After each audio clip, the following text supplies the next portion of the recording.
Hi అండి, welcome to my channel. ఈరోజు మీకు పెరుగు పచ్చడి లేదా పెరుగు చారు చూపించబోతున్నాను. చూడండి, కావాల్సిన పదార్థాలు: ఉల్లిపాయలు, పచ్చిమిరపకాయలు, ఎండుమిర్చి తరిగి కొంచెం పెట్టుకోండి. ఇది తాలింపు గింజలు, పచ్చి ఉల్లిగడ్డలు ఒక పెద్ద సైజు కోసి పెట్టుకోండి. ఇదిగోండి పెరుగు. ముందుగా స్టవ్ మీద ప్యాన్ పెట్టుకొని 4 టీ స్పూన్స్ ఆయిల్ వేసుకొని ముందుగా ఎల్లిపాయలు వేసుకోండి. అవి వేగడానికి టైం పడుతుంది.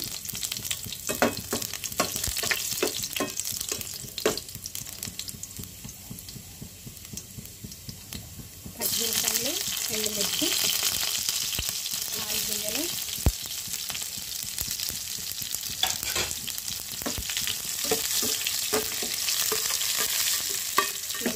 పెట్టుకోండి.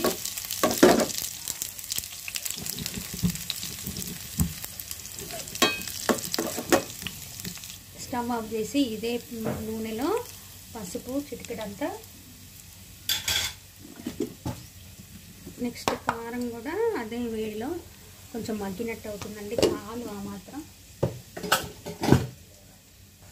పెరుగును బట్టి కావాల్సినంత ఉప్పు వేసుకోండి. నేను 1 టీ స్పూన్ వేసుకుంటున్నాను. ఈ ప్రిపరేషన్ అంతా స్టవ్ ఆఫ్ చేసి చేయాలండి. ఇప్పుడు చూడండి, పచ్చిల్లిగడ్డలు వేయాలి. పచ్చిగానే ఉండాలి. తినేటప్పుడు కొంచెం వాటర్ పోసుకోండి, చాలు.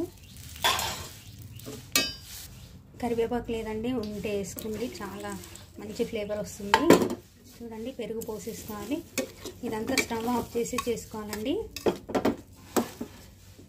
చూడండి, ఎంతో టేస్టీగా ఉండే పెరుగు పచ్చడి లేదా పెరుగు చారు రెడీ అండి. పచ్చి ఉల్లిగడ్డలు తగులుతూ ఉంటే చాలా బాగుంటుంది రుచి. మీరు కూడా తయారు చేసుకొని తినండి. ఎండాకాలం చాలా చలువ మంచిదండి. Thanks for watching.